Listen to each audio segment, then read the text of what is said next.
हो शादी करे मां फाथो आया, मिठी करे मां फाथो आया, रोज पुट जा बुहारिन सा, पुट जा बुहारिन सा, अदा रोज पुट जा बुहारिन सा, पुट जा बुहारिन सा, अदा रोज पुट जा बुहारिन सा।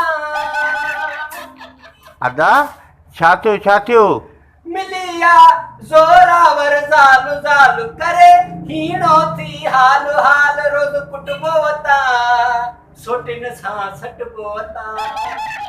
अदा मूंखे ज़ोरावर ज़ाल मिलिया, रोज मूंखे धमाल ॾे थी अबो।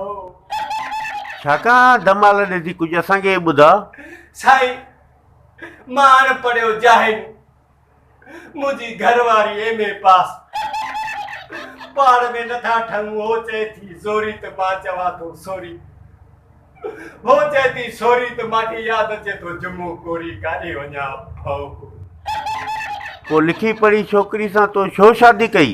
साईं फोन साईं मोबाइल ते नंबर को ट्राई करा लॻी वियो, माई ॻाल्हायो उर्दूअ में, मूंखे बि कलाम यादि आयो। ओ यार कयो थम अहिड़ो कराची होश थियो आ गुम, मां थो चवां मूंसां सिंधी ॻाल्हि अचे थो, उर्दू में बोलो तुम।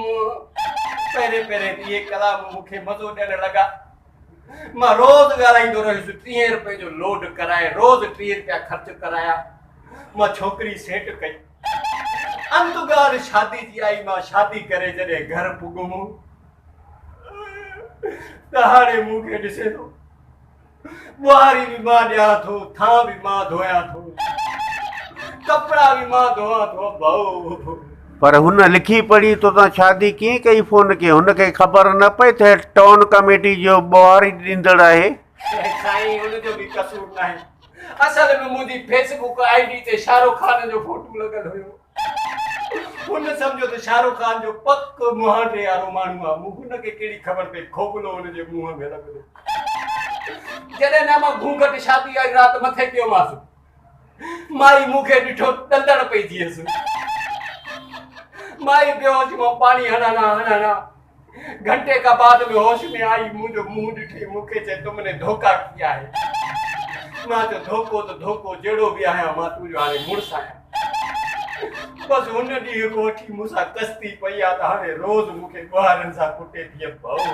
पोइ तो अहिड़ो धोखो छो कयो जंहिं कोयला फिल्म में शाहरुख खान जो फोटो ॾेई करे अमरेपुरी शादी कंदो आहे माधुरी सां? इहो त हुन सां ज़ुल्म कयो आहे। साईं ज़ुल्म कयो त मां चयो त छोकिरी सेट थींदी। अहिड़े मुंहं सां ॿुधाए कहिड़ी छोकिरी सेट थींदी?